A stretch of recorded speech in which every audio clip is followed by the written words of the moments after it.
Imagine this, a daughter, at a crucial moment, mercilessly imprisons her own father.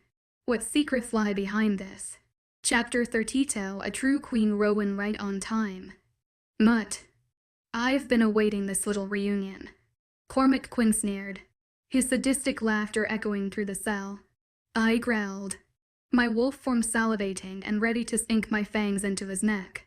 With fierce determination, I threw myself against Cormac, shoving him away from Fiona and my vulnerable brother. Rian. The cunning scientist reared his head back, chuckling, and plunged his poisonous, bladed gloves down my hide. But to my delight and his surprise, Vion's protective potion worked. He yanked his hand back with a hiss, staring down at the razor like glove in confusion before glancing back at me. Puzzled, as Cormac rubbed his arm, I seized the moment to attack, my teeth wrapped around his leg, sinking deep into the flesh. The taste of metallic blood filled my mouth, fueling my rage. The evil scientist howled out and tried to shove a vial of bright purple liquid wolfsbane at me. I released his leg, pulled back my wolf's head, and charged straight into his stomach. The force hurled him across the small space, and Cormac landed with a thud in the cell's corner, his forehead hitting the concrete wall. After a moment of disorientation, Cormac jumped to his feet, hatred blazing in his eyes. I knew he would try tackling me, and a laugh bubbled in my chest as I watched his nostrils flare. It wouldn't be a fair fight, but that was fine with me.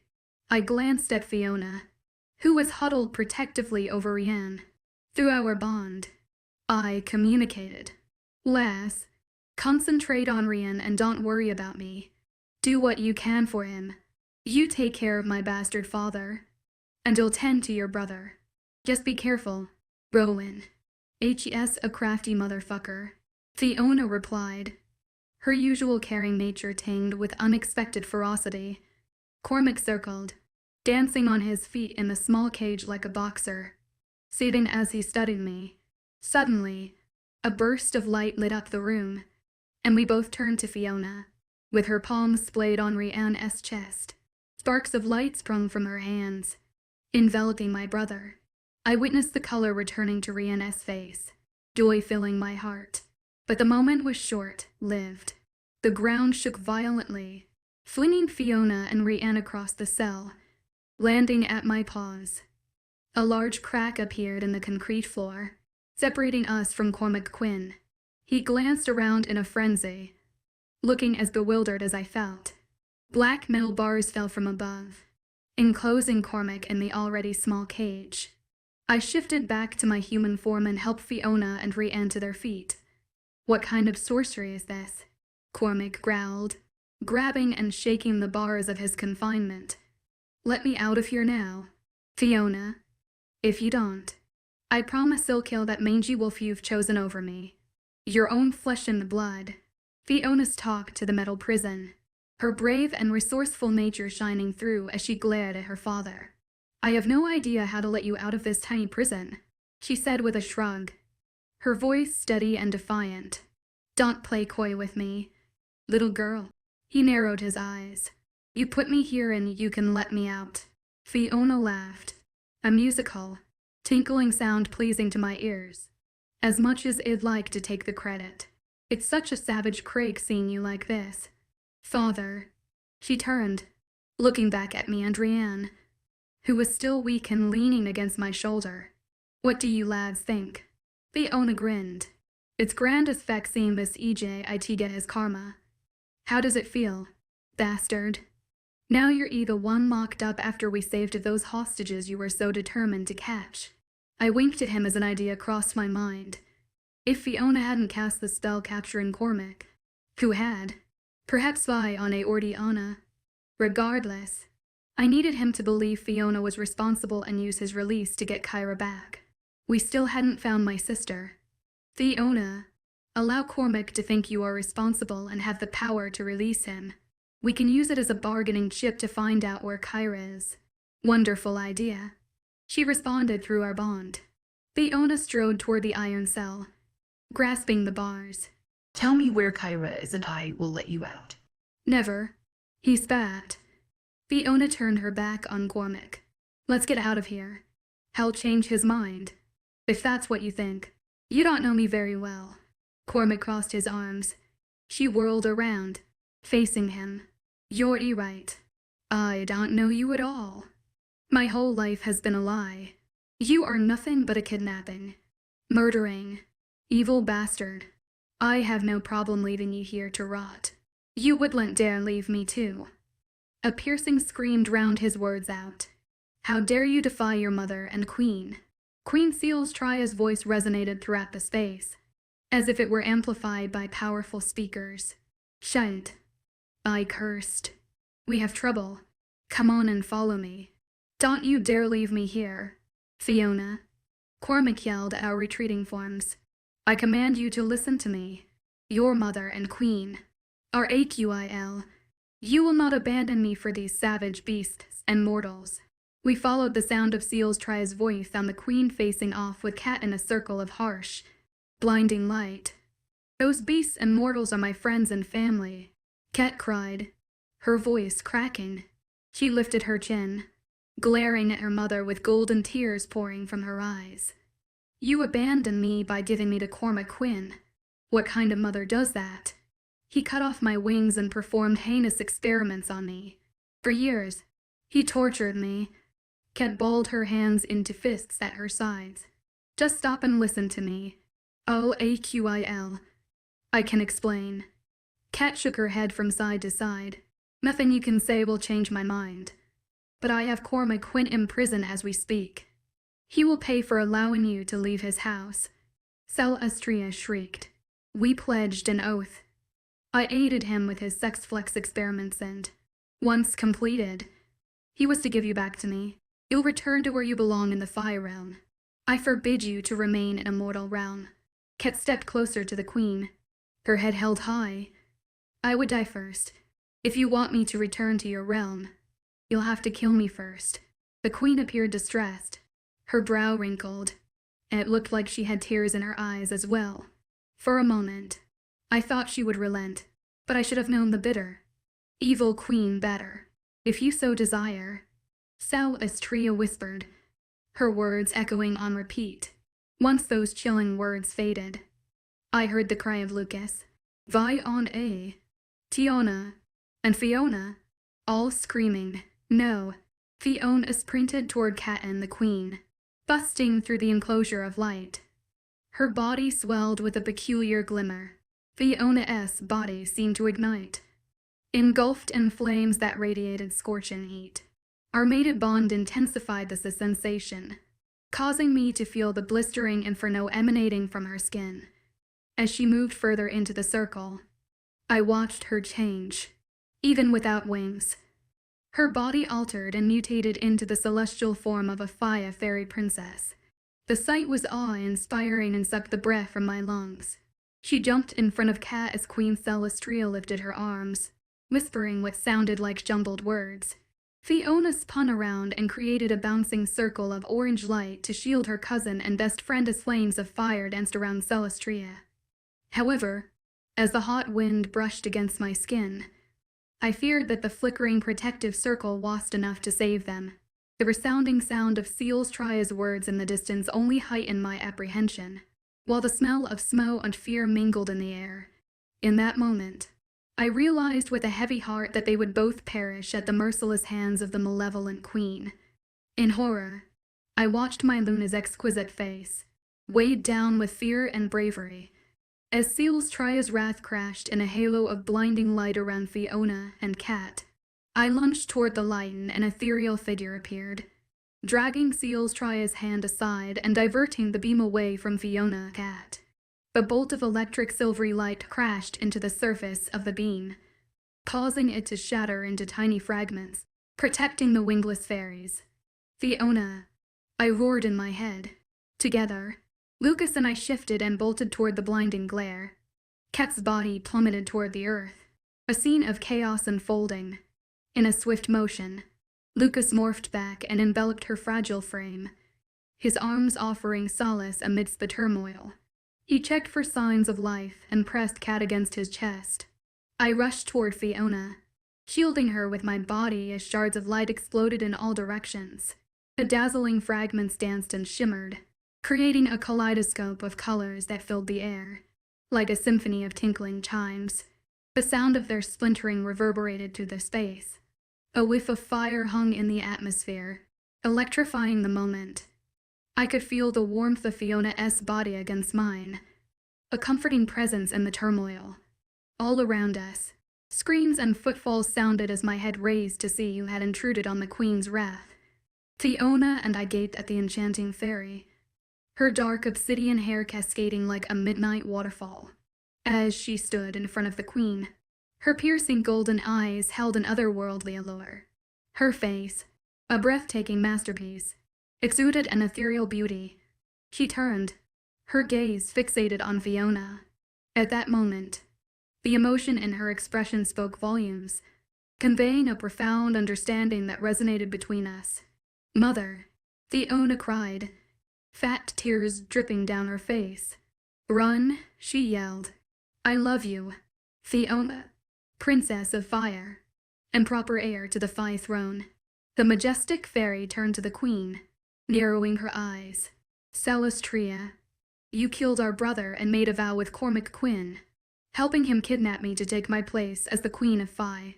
You gave away your own daughter for a throne. You are despicable and a fraud." A Merlin as hands ignited in red light as she flew toward the impostor Queen. She threw out her hands and a glittering purple cyclone engulfed Celestria, as a piercing scream wafted through the air. Fiona yelled, "We have to get out of here." She grabbed Kat's face and inserted something between her trembling lips. A thick, pink liquid stained the princess's mouth. Fiona stared at her in desperation. "Find your powers. Kat, you must help Tiana get us out of here." Kat nodded and grabbed Fiona's hand. They locked eyes, and Kat stood up, surprising everyone. Her body transformed, glowing bronze as her eyes turned to saffron copper. Tiana then produced shadows all around us while Kat lifted her hands and spun around, making me dizzy. I watched as Kat connected Tiana's shadows, covering the entire compound. It created a safety net, surrounding all the creatures of Primordial. Fiona turned to her mother before the twilight engulfed us, and I sensed her anguish and worry, as the women exchanged a bittersweet smile. I glanced at my brother, feeling Rianne's fear hearing the name Kyra flashing through his mind like a gutted cry. Seconds later, everything collapsed, fading away and ejecting us all from this place. We plunged into the black abyss before landing on the cold snowy earth, and I glanced around, looking for the others. I noticed Tiana was missing among all the bodies scattered on the frozen ground, and realized she must be back in her quaint, hidden cottage. The creatures of Primordial all sat stunned with a look of panic as Fiona clung to me. Trembling, I held her and peeked at my brother, whose expression mirrored my concern. Kat then collapsed, and Lucas enveloped her as the shadows vanished. Fiona ascended above all the fallen. Her hands, erected with magical energy, passed above her head and launched a beam of light, consuming us all. She crashed to the ground, drained, and her sister Witch-S rushed to her aid, while all around us the world filled with a whispered chanting sound. Fiona, her body weakened to the brink, summoned her last reserves of energy to present her final gift before she exhausted her last ounce of strength. What did she do? Rianne crawled toward Fiona and me. That damn witch. First, she ruined our only hope of getting Kyra back, and now look at her. He sat next to us, covering his exposed private area and pointing toward Fiona, lie unconscious on the cold, hard ground. Stupid lass. She better not die on me. Not before I tell her what I think about her ridiculous fire and I spells she used during the battle. Ryan, shut up. Fiona barked, startling me, and I watched Rianne's eyes widen. Jesus, Rianne, Fiona saved Fiona's life and rescued Kyra. You unappreciates bastard. I shook my head, disgusted with his attitude. Fiona handed us some clothes, which I kept in a backpack that she managed to not lose. Thanks, Rianne said, staring at the ground. Properly ashamed, I dressed, looked around, and noticed with relief the enemy had not followed us. For now, we were safe from Cormac Quinn, Tria, the fairy goblins, and hunters, though we found ourselves injured and traumatized, hundreds of miles from home, and without Kyra. I took Fiona in my arms and cradled her to ward off the cold. I love you, Luda O'Connell, Princess of Fire. And for now, we are safe. Chapter 33, Casualties of War Rowan and Fiona Rowan. I noticed Fiona stand up and shove Vione into the SUV and then sprint toward Rianne, who was again struggling with Cormac. As I rushed to stop her, Cormac heaved a silver powder at me, but I moved just before it made contact. However, the wind wasn't playing nice, and the powder blew into my face, causing my eyes and skin to burn. I'll seize a bunch of your pack mutts today and return the favor you did me back in my lab. Cormac let out a crazed cackle. A snarl left my lips as I lurched forward, my razor like teeth ripping at his leg. The taste of blood invaded my mouth as he cried out in agony. As we grappled, Cormac drove a silver blade into my back, and I hissed from the pain but rolled away before he could do more damage. His bloody weapon fell to the snowy ground, and I hurtled myself at him. Cormac sailed through the air before landing a few feet away. Rianne's frantic voice sounded inside my mind. We've got to get Vione and Fiona out of here. Then a group of vehicles appeared. More hunters. We'll never make it out alive. Rianne. I swallowed hard, waiting for him to respond. Rianne's voice resounded in my head. The sexless goblins must have delayed them, bro. Those monsters will attack anything they see. But I have bigger issues right now. I watched as 4 of Cormac's hunters charged toward Rianne's wolf, and one of them landed a shot. Ryan, naughty words booming from my mouth sounded devastating, even to my ears. It left me shattered, seeing my brother drop to the ground unconscious. But I rushed to him, wounded or not. Then I heard Fiona and Vione let out a scream behind me. As I turned around, I saw one of the hunters holding my baby sister, Kyra. My mind whirled as I glanced between my brother and sister. At that moment, I didn't know what to do. Then another hunter threw Fiona down, tackling her on the cold ground. Kyra, I howled in my mind. Go help Rianne, she called to me. The sound of her voice caused my throat to constrict, and I blinked back tears. But I couldn't leave 3 females to the mercy of Quinn and his hunting pack. Before I could decide, Fiona let out another piercing scream, crushing the rest of my control. Then the deafening sound of an explosion rocked beneath my feet and smoke engulfed me. As the air cleared, I noticed Vione throwing out her fist with balls of bright red and orange fire. Most of the hunters scattered, and I breathed a sigh of relief when Fiona jumped to her feet. Vione had saved Fiona's life by sending the hunter running for safety. Get in the car while I help Rianne and Kyra, I told Fiona through our bond. I watched her turn to Vione and yell something at the witch, but it seemed Vione still had work to do. She scrambled toward Rianne's slumped form, throwing balls of fire and ice. Vione raised her arms, screaming a chant of jumbled words. The wind picked up, knocking me over, and my eyes wide and witnessing a tornado taking out the goblins rushing toward us. The tiny witch was fierce. When I whipped my head around, I stared in horror as 2 hunters drug Rianne away, throwing him inside a black van. Ryan. My words fell on deaf ears. All the while, Vione continued to wreak havoc. I searched through the smoke and debris, my eyes blurry and burning from the silver dust, to find Cormac holding Kyra in front of him like a human shield. My vision turned crimson as rage washed over me. Where's Cat? Cormac's expression now appeared stony. She's not here. Quinn, I shouted. That's too bad. He stroked Kyra's hair, grinning. Looks like you won't be reunited with your sister after all. I can't do anything. Rowan. To do so would put Kyra in danger. Vione yelled. We would want that. How would we? Cormac passed Kyra to a large man behind him.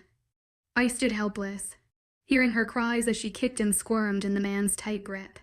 Filled with indignation, I lunged at Quinn, knowing he deserved something worse than death.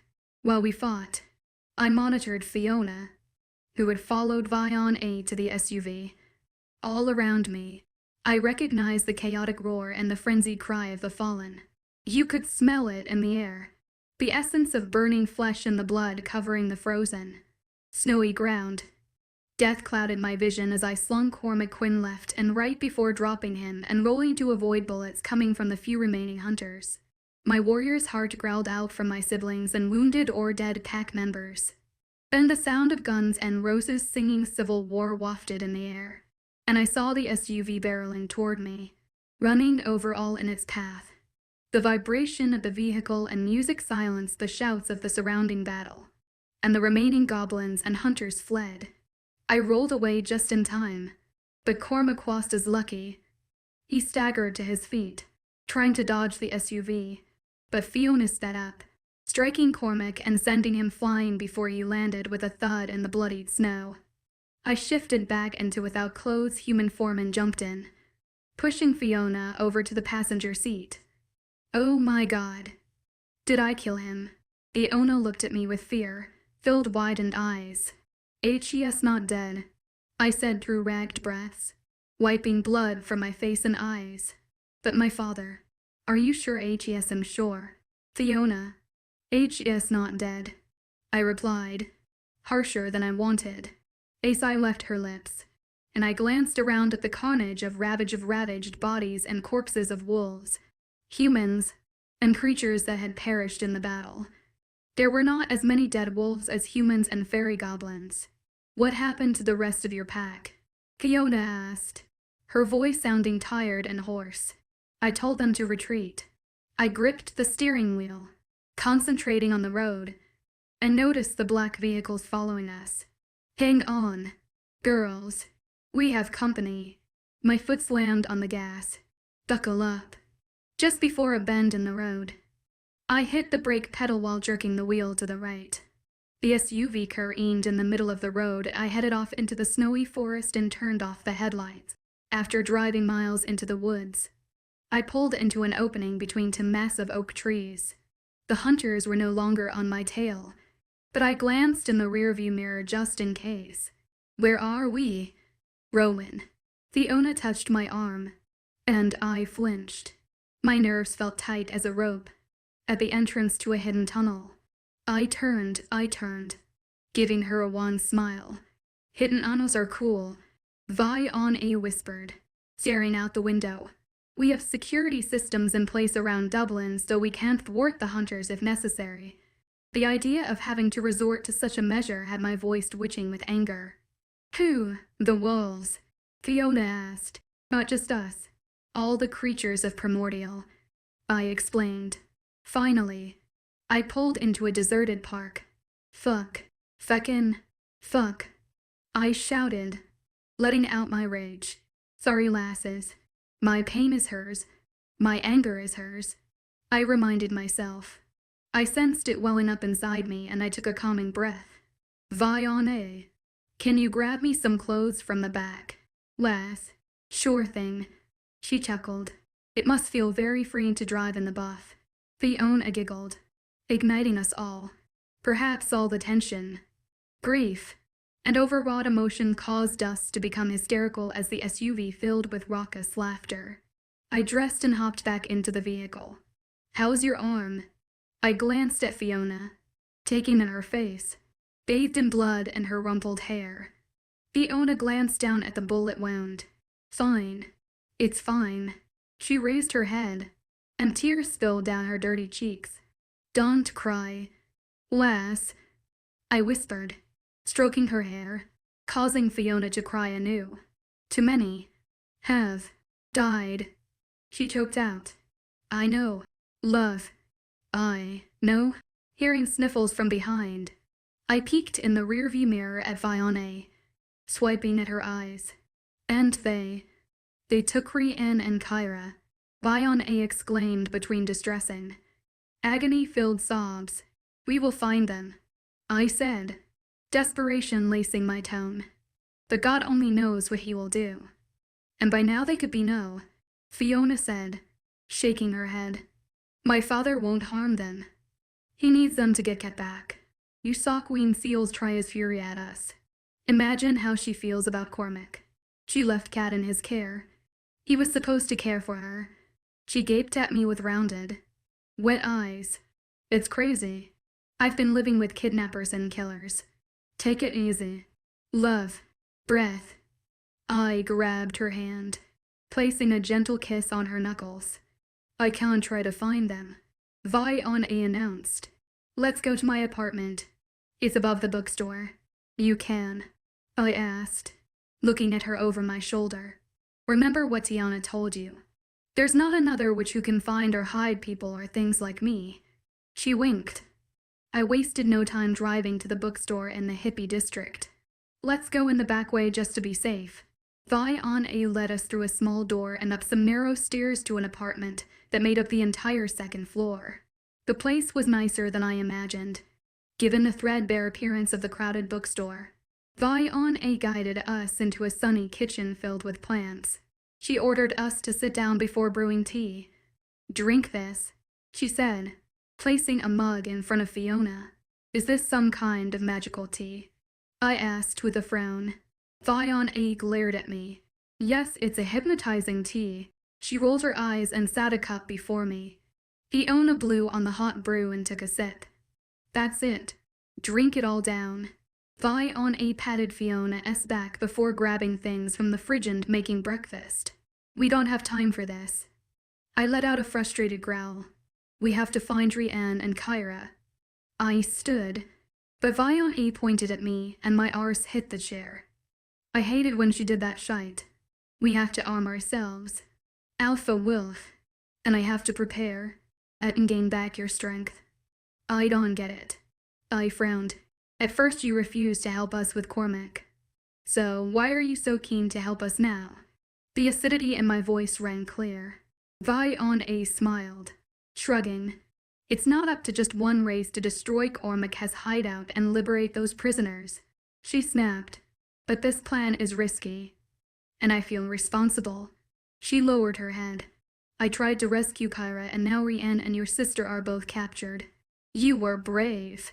Fiona stood and grabbed her hand. And I appreciate your efforts. They could have killed you. Viona. You also saved Fiona's life and dim in your debt. But I can't risk any more of my pack members. I raked a hand over my face. We have lost too many. And the survivors are trying to heal the wounded and protect the helpless.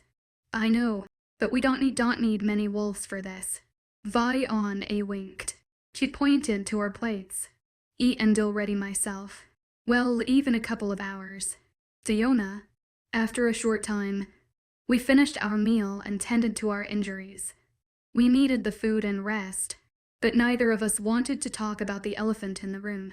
Yet since Rowan gave in and accepted me as his mate, it was difficult to hide our mutual thoughts. This was all my fault, thanks to my father. And I realized the council only accepted our moon, blessed union, because Rowan was their alpha. Now they had even more reasons to oppose and hate me. Luna O'Connell or not. Rowan hesitated, but after a moment, he stood and placed a hand under my chin, causing me to lift my face. His lips crashed into mine. His kiss tasted of tea, blood, and suffering. When this is behind us, we'll talk about it. I promise. Rowan cupped my cheek. I nodded, breathless and unable to look away from those captivating stormy eyes I'd been obsessed with since we met. Viona strode into the kitchen. Oops. In disturbing something. She stood dressed in all black, looking ready for battle, with military boots, black cargo pants, a Metallica t-shirt, and a black leather jacket. Viona grinned, reminding me of a rebellious teenager, but as I studied her eyes, I saw wisdom beyond her years. She placed a bag loaded with stuff on the table and held out items for each of us. It's time, she said. Viona handed Drow a small jar, and he looked at it with skepticism. What the feck is this? He grimaced. Must you always doubt me? She sighed and shook her head. You are reminding me of that wolf pup. Rianne. Her tone was sarcastic, but I watched her face fall. We will get him back. With a smile, I reached out and squeezed her hand. I know, but Rianne isn't here for me to taunt, she announced without a drop of smugness. Instead, she just appeared somber. She pointed to the jar in our Owen's hand. That is a special oil to repel silver and other poisons, such as wolfsbane. So slather it all over yourself. Vi then gave me a small vial of cloudy liquid. You're allergic to metal, she added, with a decisive nod. I inched my brows together. I am. Yes, because of your fairy blood. Metal affects the Fae by weakening their powers. That's why most fairies don't leave their realm. Do I put it on my skin? I asked, taking the vial. No, drink it to enhance your magical abilities. It will suppress the effects of the metal and boost your powers. But I don't not use my powers. But you still possess them. She smiled. I heard a pecking sound and turned to see the black raven standing on the kitchen windowsill. He let out a loud caw, and Vi strode to the window and opened it. Hello, Merle. She grabbed a piece of bread from the table and held it out to the bird. That's my good boy. Now do as I asked. We leave soon. The raven cocked his head, chirped, and flew off. I'll be right back. Vi dashed from the room, Chess even pushy and overbearing with birds, whispered Rowan while rubbing the liquid all over his skin. I popped a hand over my mouth to stifle the giggle and grinned at him. She reminds me of the set I know. Rowan rolled his eyes and threw me a smile. Very funny. Lass. I uncapped the vial and drank the liquid, which tasted like bitter perfume. Once gone, I heard Viana's footsteps heading back into the kitchen, but judging by the sound, she was alone. When the redhead appeared back in the kitchen, 3 people were smiling at us. All handsome guy with a brilliant smile, a girl with caramel skin and short, dark hair that showed off her heart-shaped face. Then Kat emerged from behind saying, "Todd Ducat." I shouted, running over and throwing my arms around her. Lucas. Rowan rushed over to hug his beta. Sudiana hugged me next. What are you guys doing here? I asked, shocked to see them. Vi told us what happened through the raven. Kat explained. We came to help. Behind her smile, I noticed Kat's look of anguish. My mother. I'm so sorry for what she did. It's all my fault. Don't be sorry, Rowan said. It's not your fault. She nodded at him with a watery smile. But I knew she blamed herself. I mentioned that would have a little help. Vi declared. But can we fight off a horde of hunters? I glanced at Vi. Don't underestimate the power we have working together. Vi winked at me. Tiana grinned at her and followed the redhead toward the door. All right. It's time to go. Go where? I glanced at Vi. I know where Cormac is keeping Kyra, Rianne, and a bunch of others. That's amazing. Is it close by? We must go now. Where and how long will it take? Our Owen's excitement warmed my heart, and I chuckled. We'll be there soon. Trust me. But this time we won't be using any vehicles. Vi assured, laughing too. Chapter 30 Follow the Shadows Fiona and Prowan Fiona. Tiana moved to Vi as front door leading to the stairs. She recited a few words, and her body changed, taking on the radiant gleam I noticed when I first met her. Her hands shone golden, and spalches like swirling symbols covered her body. Her eyes, the color of moonbeams, stared above our heads, and mysterious snake, like shadows climbed the walls and covered the door. She reached out a hand, immersing it in the thick blackness, and opened the door. The stairs were now gone and a bleak emptiness filled the space, welcoming us in silence. Follow me. Tiana seemed to be in a trance, judging by the faraway look in her silver eyes. Lucas turned to us with a profound expression. Remain calm. And remember, the passage can be a bit Rough. He threw us a tight smile before taking a hesitant step, and the shadows engulfed him. Vi on A and Kat followed him. I swallowed hard, glancing at Rowan, and he clasped my hand. It seems we are next. My voice sounded odd and far away. Yes, so it appears. Luna. He raised my hand, kissing my knuckles, and together, we lumbered like stumbling fools into the abyss. My sense of identity vanished, as if I had evaporated into a void and ceased to exist. I couldn't hear, feel, or see anything, and panic seized me as I reached out, trying to find Owen's hand, which was no longer there. Not being able to sense anything was frustrating and maddening. I wanted to scream, but realized I wouldn't hear myself in this strange emptiness. Without warning, I felt a tug akin to a vacuum sucking me into a spiral and landed on soft grass in an open field. I groaned in despair, finding the surrounding sounds, peaceful as they were, overwhelming. I noticed the color of the sky like a clear dawn morning, heard footsteps approaching, and then Owen's arms raised me to my feet as my legs quivered. Only Tiana emerged from the darkness, looking composed. She studied us, an ashamed expression on her face, and then fixed her eyes on a spot off in the distance. I followed her gaze and found an old building surrounded by open fields with rolling hills and green grass.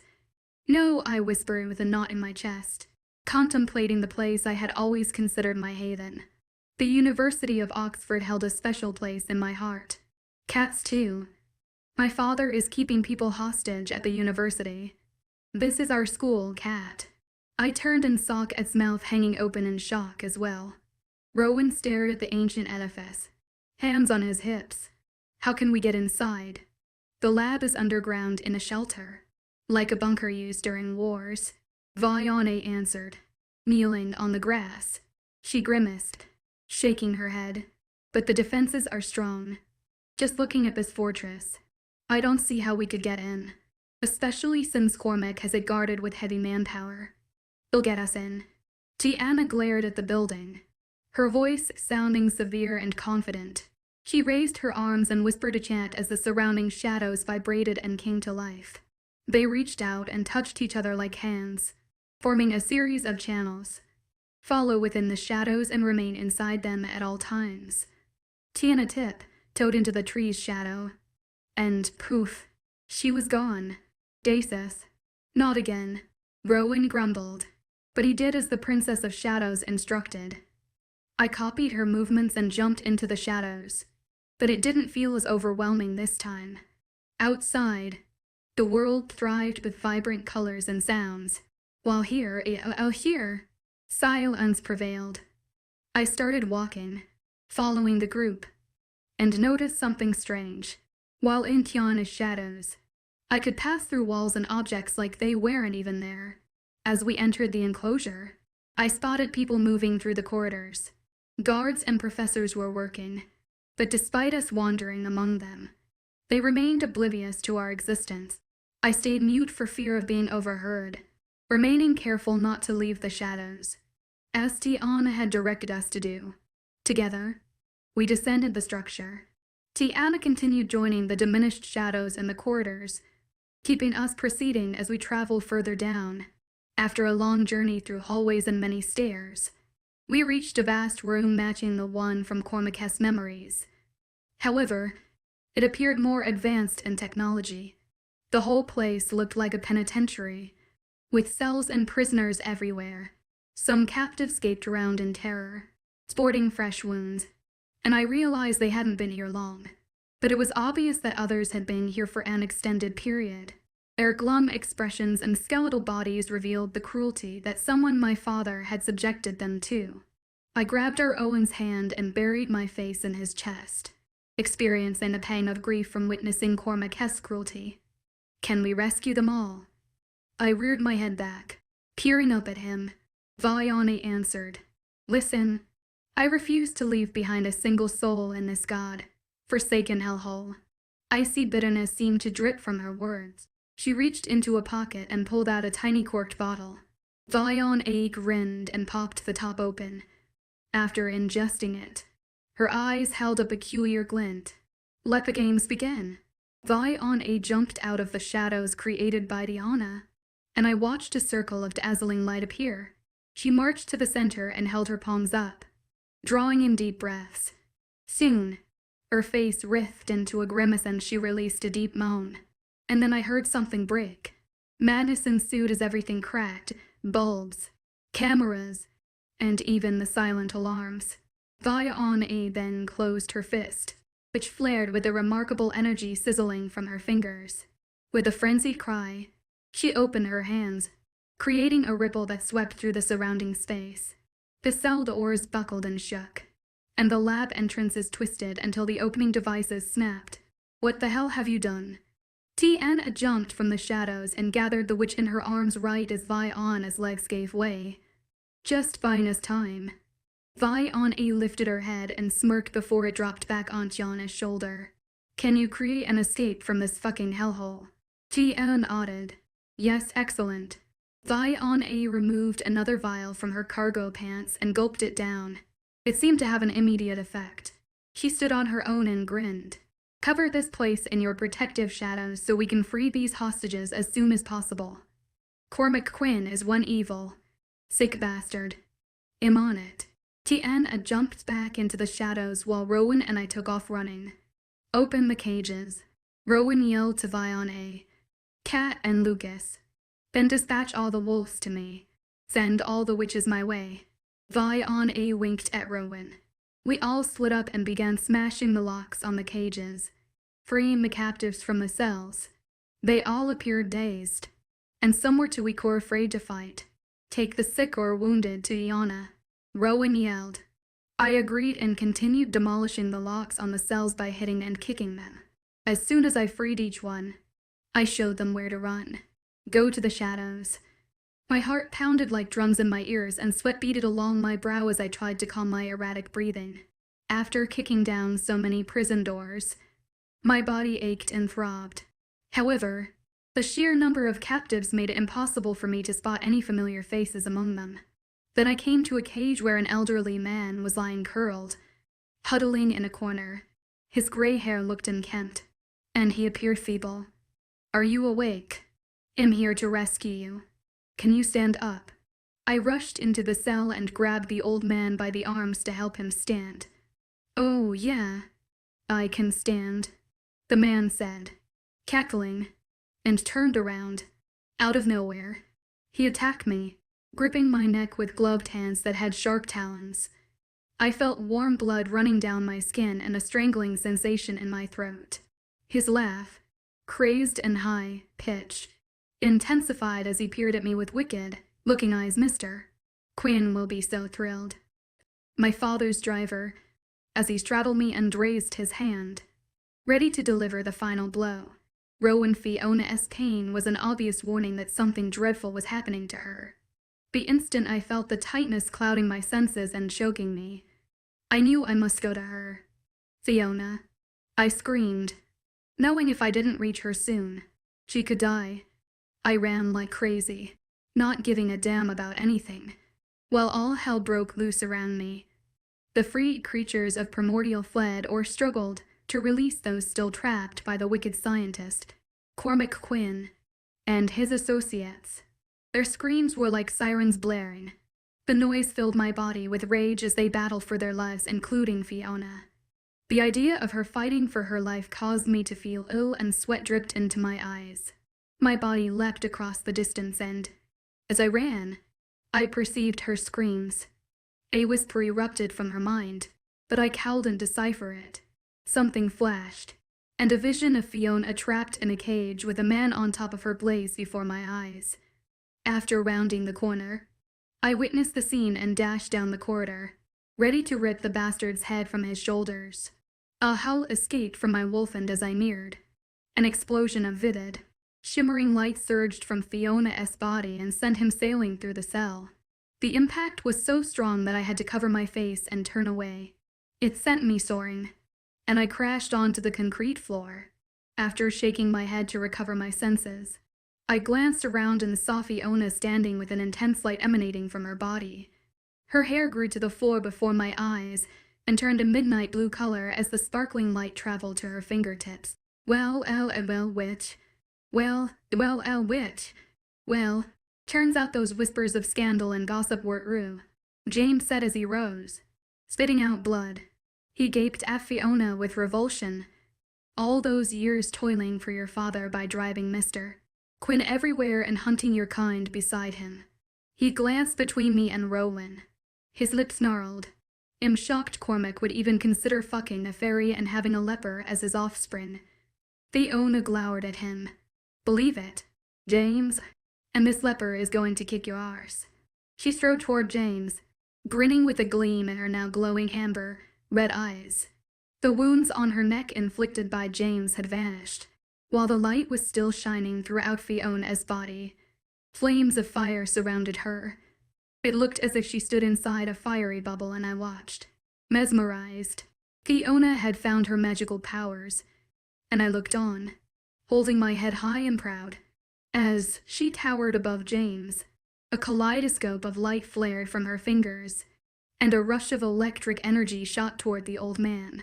I rushed to Fiona's aid, recognizing the strength of her magical power. It thrust her backward, making her stumble. My arms reached Fiona, breaking her fall just in time as, all around us, everything exploded. While carrying her, I noticed how hot her skin felt, and her eyes appeared tainted. The crimson red had turned a blazing golden hue. Lass, are you hurt? My lips tugged into a worried frown. She shook her head and squirmed, wanting down. With her feet on the floor, she grinned up at me. No, I feel fabulous. Vion gave me some kind of witch brew, and it worked. It helped me use my powers. I leaned down, sniffing her body. Fiona didn't smell human or fey, but like something I couldn't quite put my finger on. Something extraordinary and unexpected. James used the opportunity to lunge at her, but I jumped in front of Fiona. In one step, I stood before James, who extended his gloved fists against me. But as strong as he looked, the hunter was no match for an alpha wolf, especially an older, wounded hunter. It was no competition. I gripped his shoulder, dodging the blow intended for my face with ease, and punched him in the gut. As his face fell, I knocked James out, and he dropped to the ground, unconscious. Let's check on the others. I grabbed Fiona's hand, pulling her along. Look out. Someone yelled from behind. Lucas shifted and raced down the hallway, landing on a hunter, pointing a rifle at us. His sharp canine snapped the man's arm before my beta ripped his throat open. As soon as the hunter landed on the floor, Lucas changed back into human form. He ran toward us. The hunters are now pretending to be captives. They are bombarding us when we open the cells. Lucas sounded out of breath. I wonder how they knew we'd end up here. But Fiona asked. They probably realized we would come for Rianne, Kyra, and the members of our pack. I tapped my chin. Tell the wolves to guard all the creatures of Primordial. We gotta rescue as many as we can and take them to Tiana. Yes, Alpha. Lucas shifted back into wolf form before dashing off. We have to find Rianne and Kyra, Fiona said. I nodded and stripped out of my clothes. Shifting, Fiona knew my intentions and jumped on my back, clinging to my fur as I rushed down the corridor. We crossed the compound and discovered the extent of the chaos. The hunters had arranged themselves in the middle of the enclosures, creating pandemonium. Perhaps they didn't expect us to act as a team and work together. The witches and vampires joined forces and formed united fronts to battle their captors. I noticed that only a handful of people were trying to escape. And they were kids, old people, and the sick and wounded. But the rest of us remained to fight. As I turned a corner, I saw Vione meeting with a group of witches. The redhead led them along as they recited a spell that created a strange vibration in the air. Her ball of purple energy formed between Viona's hands, and she hurtled it toward a group of hunters, who wailed as some kind of booby trap swallowed them. I ran without stopping, with Fiona on my back, checking every cell until she shouted, I see him. It's Rianne. She didn't have to point it out. I smelled my brother's unique scent. I zoomed ahead and Fiona clung on as I smashed through the gate with my muzzle. We crashed into the cage and shards of glass covered everything. Fiona rushed to Rianne and cupped her hands around his face. My brother was pale and unconscious. Thank goodness HES alive. Fiona glanced at me, but his pulse is faint and his lips are blue. Rianne's not well and I must help him. She placed her hands on Rianne's chest, and her palms blazed with golden light. I stood stupefied, as tiny flickers danced between her fingers. Rowan. Fiona screamed, and my fur rose along my spine. I whipped around, anticipating danger, and collided with Cormac Quinn. Chapter 35, Drug War Rowan. I glanced in the back seat, staring at the spot Kat had occupied, and exhaled, finding it empty. I owe you. Vion. Where did you send her? Do you see the look on that evil woman's face? We don't have time for small talk. Alpha Wolf, Vion whispered through clenched teeth. She's safe. I sent her back to Lucas. Exit the vehicle. Queen Seal's Tria's voice boomed, sounding like she was in the SUV with us. Can she hear us? Fiona asked, peering at me with widened eyes. No. Vion leaned up between the seats, keeping her speech low, but she can project her voice. Listen, Kat is fine, and I bet thrilled to find herself with that hot wolf. Lucas. I heard Rianne's cough from behind. That's what you are worried about. Leave it to a woman to care more about. Stifle yourself. Wolf pup. We all best start worrying about ourselves. Powerful. But I can't fight this evil creature alone. Vion leaned back and shot Rianne with a venomous glare. She's right. We can't put it off any longer, I said, watching the Queen striding toward the vehicle. Why are you here? I asked, exiting the SUV and keeping my gaze on Fiona. She, along with Rianne and Vion, met me in front of the SUV. Celestri appeared at us before studying her fingernails as if she were bored. As we neared, her gaze zeroed in on Fiona. We had a pact, she said. I'm ready to uphold my end of the bargain. Are you? Her pale blonde brows raised, and she cocked her head to the side. Tell me where Princess Air Aquil is and I will inform you who, in my court, is helping your father with sex flex. You know who aided my father. Fiona made to move toward the Queen, but I grabbed her. Queen Celestria folded her arms, drumming her nails in irritation. I know everything, secret or not, that happens within my court. I bit back a curse. So you made a deal with Fiona to find your daughter in exchange for information you already had. Celestria smiled. That's correct. Woof. Why would I impart my knowledge without getting something in return? She looked down her nose, sneering. You may be a shapeshifter, but you do not understand how sacred a pact is between the Fae. Nothing comes without a price. Ryan stepped in front of Fiona and Vione, shielding them, and stood beside me in solidarity. I am more than a shapeshifter. I'm Alpha O'Connell, and this is my province. You have crossed my borders uninvited and, therefore, I want you to leave. And I am Celestria Einer, Queen of Fae, who travels wherever she pleases. You are nothing more than a mortal beast. She held her head high, but I saw the challenge in her expression. You're just a bitter old fairy, I retorted, lifting my head and squaring my shoulders. But we are not here to exchange names and drinks. Ryan reached out, touching my shoulder. I knew it was a gentle reminder to control my temper, though my anger was justified. It wasn't wise to antagonize this all-powerful foe. The Queen scowled at us with hatred and venom seemed to pour off her in waves. You have a young sister you should worry about, she announced before a coy grin lifted her lips. Just as I am worried about my young daughter. Princess Air Aquil isn't a child, Rianne said, sounding far more calm and collected than me. She is still a child to me and my kind. The Queen narrowed her eyes. That may be. Fiona spoke up. But she doesn't. You gave her to my wicked father. What kind of mother does that? The queen whipped her head toward Fiona, her displeasure clear. Her place is now with me. She will understand why I did what I had to do for the Fire Realm. Being a queen forced me to make sacrifices, but I don't intend to lose her because of those sacrifices. And if she doesn't want to be with you now or forgive you. Fiona lifted her shoulders. Are you going to tell me where my daughter is? Celestria asked. No, Fiona shook her head. We made a pledge. The queen seethed. Wrong. You made a pledge. But I never accepted. Fiona's pat. I am your queen. And it's now in order. Celestria glided toward us. I positioned myself in front of Fiona. You have no authority here. She glared at me with fury in her eyes.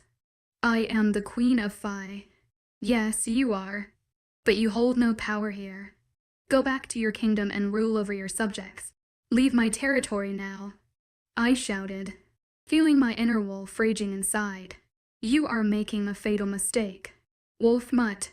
Seal's Trias face contorted in anger. Starting a war with me would be a horrible idea for your entire race. No one is declaring war, announced Rianne, shaking his head. We just can't give you what you are asking of us. To me, that's a declaration of war. Foolish wolf. The queen shook with rage. If you're keeping my daughter's location a secret, you're my enemy. I will eliminate you, your pack, and all you hold dear. I'm sorry you feel that way. I crossed my arms over my chest, matching her heated stare. She nodded. You leave me no alternative. Alpha Wolf. A strange roar erupted, causing us to look around while the queen remained unruffled as figures emerged like ghosts in the night. Each one appeared to be a creature from the fairy realm. Yet it was hard to tell, since it seemed they were all dosed with sex flecks. Some dressed in torn, dirty rags, and others in elaborate battle gear. But all looked wild-eyed as they clambered through the snow on a rampage. Just what the feck are you doing? I asked the queen, bellowing with fury. This onslaught violates all treaties between the creatures of Primordial. Your race violated the treaties by kidnapping my daughter, yelled the queen, lifting her haughty chin. Now tell me where she is, or accept the repercussions. We did not kidnap Princess A or AQIL. Fiona stepped around me and I held my arm out, keeping her out of harm's way.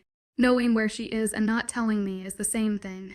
She held up a slim hand, and fairy servants surrounded her, carrying syringes filled with a deep blue liquid and large bottles of pills.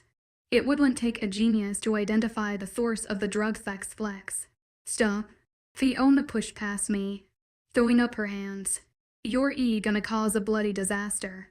Queen Celestria stalked toward Fiona, and I watched the muscles clench in her jaw. Then tell me where my daughter is and you'll call off this impending disaster now.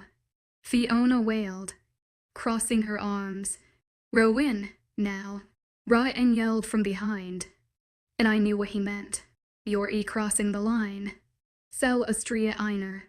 I gritted my teeth and howled out to my pack through the mental bond that united us. This will ignite war. The queen just smiled. If you so desire. Alpha O'Connell no. Ryan yelled and charged at the queen, but it was too late. The servants of the fairy realm distributed the sex flex to the drug-addled soldiers, who ingested, inhaled, and injected it. You could almost feel a regenerated sigh in the air as the addicted creatures succumbed to their high. For a second, it felt like time stood still until a collective roar rent the air. Get in the house now, I warned, shoving Fiona toward the door. Where's Vion A? Ryan, grab the witch.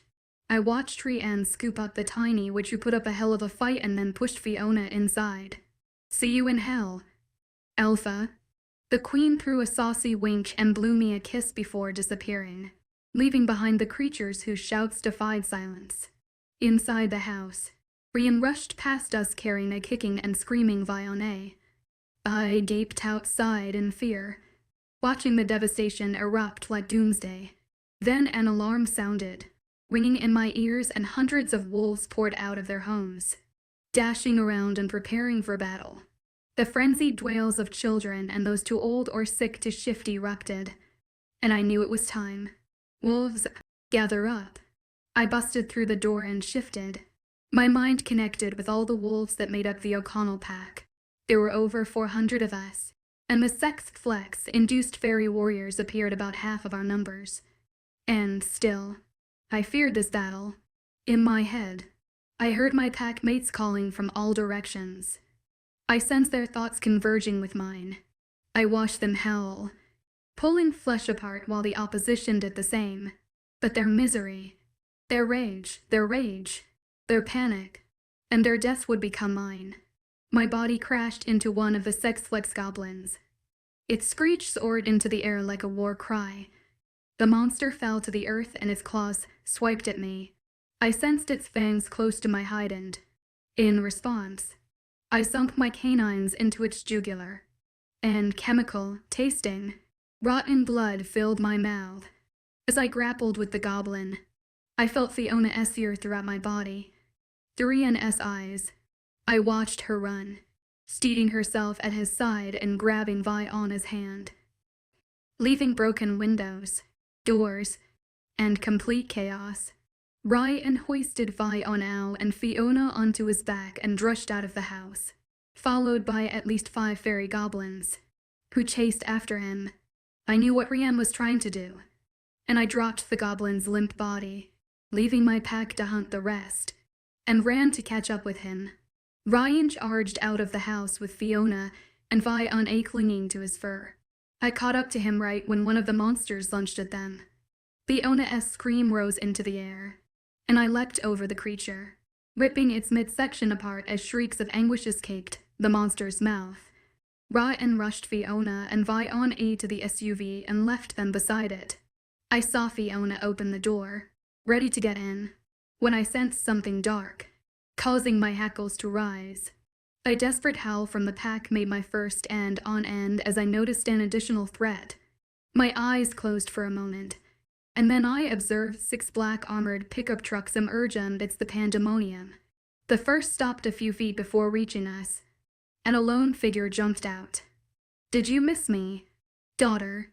Cormac Quinn asked, holding a rifle on Fiona and Vi on A. Ryan's outcry crashed around me as I watched Fiona hit the ground. I felt the pain burst inside me and knew the bullet had hit Fiona, but it hadn't killed her. As she screamed out in pain, Vi on A kneeled in front of her, and I rushed to her aid while Ryan threw himself on Cormac. The old hunter chuckled and fired the gun at my brother, who evaded the shot and tackled Cormac to the ground. Then the hunters scrambled out of their trucks, and all around me was more chaos. I knew we didn't have the time or capability to deal with the new danger unleashed out of nowhere. We must run. I used my mental link to the pack and raced toward Cormac Quinn to stop him. "But this is our home, my lord," one wolf shouted, and I heard it through the air and through my mind. "I understand, but we can't defend it. Not with Cormac," and his hunting buddies added to the mix. I wanted to scream the words into the night, but I wouldn't give Cormac the satisfaction. I refused to sacrifice my pack members to defend a bunch of houses. Get everyone to the underground tunnels. Vacate the territory. Those who can fight. Please keep the goblins and hunters occupied while the children, sick and old, make a quick getaway. I knew many of the wolves wanted to refuse my command, but an order given by the Alpha was indisputable. Cormac Quinn grinned and sprinted toward me. "What a delight it is to see you again." "Mutt." He fired the gun at me again. I was quicker than him and evaded the bullet, but I knew it wouldn't last long. "Fiona," I called her using my mind, hoping the connection might make it possible for us to communicate. I prayed she'd understand my thoughts. "Put your ass in the car with Vi on A and get the Feku to here now." "Lass." "Never." Relief washed over me, hearing her voice in my head. Our fated mate bond worked. "I refuse to leave you." Stubborn lass. Chapter 36, Epilogue Rowan. As I woke up, I watched the snow falling outside through the open blinds, mesmerized by the massive flakes that continued to drift down. Day after day, the storm continued its rampage, refusing to show any signs of abating. With a gentle touch, Fiona's warm hand caressed my back, prompting me to roll over and meet her gaze. She gave me a sleepy smile, her eyes half closed and her lips curled upwards. Is it still snowing? Yes, it's coming down pretty hard. Lass. I kissed her nose. Are you hungry? Luna O'Connell.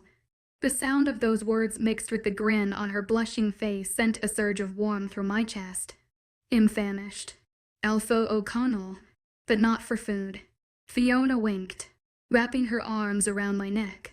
I savored the feeling of her body against mine as my hands found their way to her firm, rounded buttocks. Her lips, delicate and pink, met mine in a kiss that exuded ardent enthusiasm, leaving me longing for more. The touch was electric, sending a shiver down my spine. Her faint scent of a delicate blend of jasmine and earth filled the air, intoxicating my senses. At that moment, time seemed to stand still as the world faded away, and all that existed was the warmth of her body against mine. It was a feeling I had never experienced before, a surreal combination of a dream and reality into one. Every inch of my being felt complete and content, as if I had found the missing piece of my soul in her embrace. Her chest brushed against mine and I grabbed her hips, flipping her over and settling myself above her. As I pushed Fiona into the sheets, she wrapped her legs around my hips, pressing her apex against me. I let out a low, guttural groan as she peppered kisses on my neck, the sensation sending shivers down my spine. With a swift motion, I pulled her hands above her head. Her wrists stawed against the headboard. My mouth trailed from her face down her chest, finding one of her nipples, the taste of her skin lingering on my tongue. As she threw her head back, a melodic moan slid from her lips, filling the room with a symphony of bliss. Her urgency intensified as she thrust against me, her body craving more. In response, I delved my tongue into her mouth, the mingling taste of our desire igniting a fiery passion within me. The rhythm of our movements quickened, and the sound of our bodies colliding saturated my soul with passion. Fiona's teeth caught my lower lip, her vivid gaze locking onto mine, radiantly fierce, alluring demand. I knew what she craved, and I was more than eager to fulfill her needs. After her prolonged orgasm, I surrendered to the overwhelming ecstasy. I relished in the waves of euphoria, taking over as our gasps for air intertwined. As I collapsed beside Fiona and held her tight, I couldn't bring myself to let go, haunted by the fear of almost losing. Are you still hungry? I wagged my brows, toying with her hair, and wiped the sweat from her brow before nuzzling my nose against hers. She made a purring sound and buried her face in my chest. I'm sated, but need coffee. A deep, hearty chuckle bubbled up from within me. Well, get dressed and let's go downstairs. Lass. I hopped from the bed and smacked her curved backside, making her giggle. As we stepped into the dining room, holding hands, I couldn't help but notice the blush staining her cheeks, and a grin lingered on my face from our lovemaking. I made coffee, my brother said, spotting us. You are a saint, Fiona mumbled as she headed straight for the coffee pot. I watched as Rianne strode toward Tiana and Kat, seated next to each other at the dining room table. I bet this awful blizzard is my mother's doing, Kat said, pursing her lips in a frown. Can she cause a storm like this? Ryan asked, glancing at Tiana, who knew Queen Celestria better than any of us. The blizzard was wreaking havoc not only in Dublin, but also across the UK. The massive storm had left the streets deserted and devoid of life, with a heavy sense of uncertainty hanging in the air. Tiana nodded. Queen Celestria possesses a wide range of abilities. The intensity of her power increases when she's agitated, angry, or upset. Take Fiona, for example. Her powers derive from fire. Tiana stared at Fiona, drawing everyone's attention. The Princess of Shadows seemed to think about her following words, taking a sip of coffee first. The Fae draw their powers from the elements light, fire, darkness, shadows, the sun, moon, and so on. So do witches, replied Rianne with a grimace. My brother had never cared much for witches, their presence stirring up memories of our bitter, long-standing feud. Other than fairies, witches were among the things Rianne attested the most. In a peculiar turn of events, the ethereal presence of fairies and the mystical aura of witches emerged as our unexpected saviors. We stood in awe as Fiona, a hybrid, displayed her incredible power with an unmatched dominance that left us as astounded. Ancient legends credit fairies as the original owners of all magic, and the ones who granted mythical gifts to other races. Tiana's voice held a note of pride as she grinned at us. I whispered, sitting down next to Rianne. He nodded and rolled his eyes. Tiana pretended not to hear me. Like the witches, we draw our powers from nature. From there, they derive into multiple gifts that depend entirely on the person. However, with royalty, like the three of us, Tiana gestured to herself. Kat and Fiona, our power is pure. I am shadows. Fiona is fire. And Kat is light. Fiona and Kat sat in silence. Their eyes locked onto Tiana as her words filled the air. Her soft voice captivated them, drawing them closer with each word. The revelation of their hidden powers ignited a spark of wonder, leaving us eager to know more. Yet Tiana's soothing presence seized our racing thoughts, granting a moment of tranquility amidst the storm of curiosity. Magical powers can take years to develop and learn. The primary focus is to grasp that. Like the spirit of a wolf, your abilities are brimming with life. They possess a semblance of awareness, if you will. I nodded, sipping my coffee. All members of the pack understood that personal and wolf identities were often distinct from one another. Werewolves were instinctual creatures who acted based on emotions. The clashes between people and their wolf counterparts were often to their different ways of understanding the world. Upon the arrival of a fresh pack member, those oblivious to the legends and tales, the sheer shock overwhelmed them. It was infuriating to have a strong consciousness take over their own. The sights, sounds, smells, and feelings intensified this experience, making it even more overwhelming. I wondered if perhaps Fiona and Kat felt like this regarding their powers. Similar to us, they would encounter the challenge of unraveling the dormant awareness that lived within them. I recalled when Fiona faced off with Celestria. Her skin flared into flames, her orange eyes and the sparks that drifted from her fingers. And when she placed her lighted hands on my brother's chest, bringing color back into his face, Fiona glanced at her cup and cleared her throat. I'm worried about my mother. I recognized the fear in her eyes, sensing it throughout my being. She fought against Queen Celestria, showing her unwavering devotion to our well-being. Tears welled in her eyes. Will the Queen kill her for helping us? Tiana replied, she might try, but you're forgetting your mother is a powerful fairy. The real Queen. All three of us come from a bloodline with a long-standing reputation for immense power within the Fae realm. So she's safe from Celestria. Fiona's eager expression squeezed my heart. I don't know. Tiana shook her head. You've seen what she is capable of when challenged. Her expression, tinged with fear, reminded us of the confrontation between Celestria and Kat. Celestria is not one to forgive insolence. While I doubt she'll go as far as killing a Merlinay, she'll definitely ensure she faces the repercussions for aiding our escape. A week ago, mutilated corpses filled this place, and injured individuals occupied every nook and cranny while others tried to provide aid. Many of them perished. The wounds and transformations were so severe for some that death would have been a merciful release.